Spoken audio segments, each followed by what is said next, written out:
The decision has been made that your grandchildren are not entitled to a future. The best and the brightest have determined the continued poisoning of air, food, and water is an acceptable arrangement due to the unrelenting desire for ever-increasing profit. The resources of planet Earth have been donated to global corporate interests. Anyone opposed to these realities will be officially labeled a terrorist. Every one of the aforementioned statements are completely factual, but in actuality are opposed by the overwhelming majority of the people.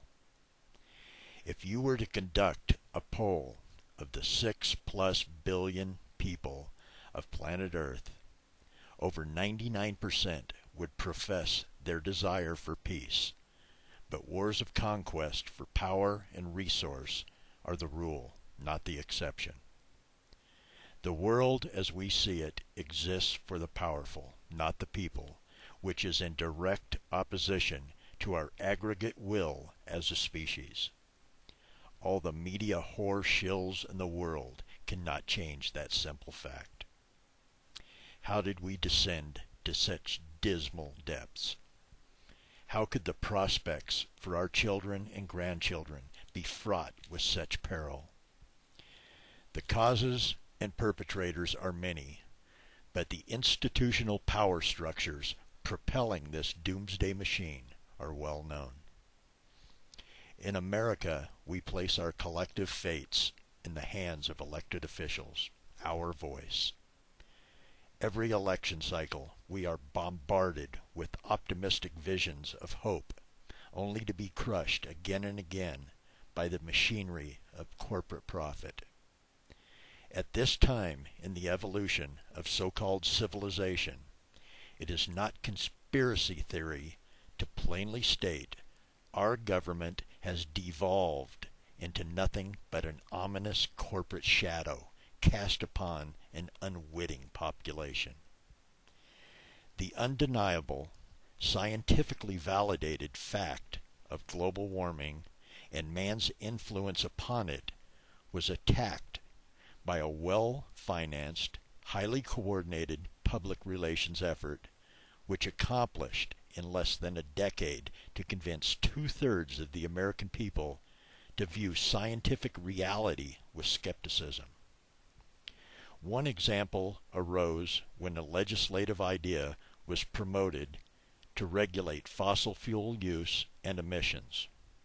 A billion-dollar lobbying juggernaut was unleashed, spearheaded by the National Association of Manufacturers, the American Petroleum Institute, and the U.S. Chamber of Commerce, which successfully derailed the effort.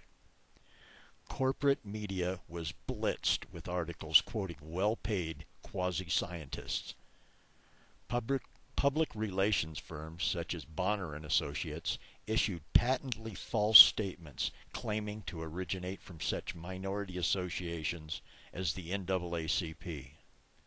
The question begs to be asked, why would anyone dedicate insane amounts of time and resources to divert people's attention from the reality of an approaching environmental catastrophe? The irony of our tenuous situation falls on the shoulders of the individuals of government, lobbying firms, and their corporate partners. They are to a person likely sincere, hard-working, well-meaning members of their communities as well as their countries. The dilemma they face is they are trapped, hopelessly constrained by a system which not only promotes but legally requires these people to place short-term gain ahead of long-range consequences, even if those consequences will result in global catastrophe. To remain competitive and relevant, these individuals must relegate their own children and grandchildren's futures to a forgotten box in deference to their corporate obligations. The failure of regulators, corporate entities, and the people who unwittingly follow suit is one of simple perspective. If our premise is to promote ever-increasing profit, our current system is flawless. But if our goal is a sustainable future for all life, we are failing miserably. Our premise must change.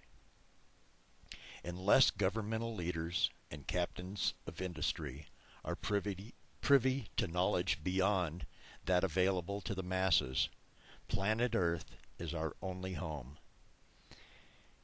And we have nowhere else to go. Escape is not an option. That simple fact should dictate that any human endeavor which threatens our home should not only be illegal, but abhorrent to all rational persons. As Derek Jensen so aptly stated, the earth is primary to our existence. As such, all efforts should start from that very premise, and the corporate world should be judged by their compliance. All corporate as well as personal mantras should be, "Do not harm Mother Earth or its inhabitants." Then they can feel free to accumulate all the wealth they feel the need to accumulate. We are but one piece of life on this tiny dust speck in the farthest outpost of the cosmos. The continuance of life demands we become the stewards of our planet for future generations. We should be collectively sickened to know 200 species of life go extinct daily as a result of our greedy misdirection. Life or profit? Those are our choices. The overwhelming voice of the people is muted by an insane system of exploitation. We cannot afford to accept excuses ending with the fallacy of someday. Someday is today. Someday was yesterday. And tomorrow is the price we will pay for ignoring this reality. Our children deserve a future. We should all aspire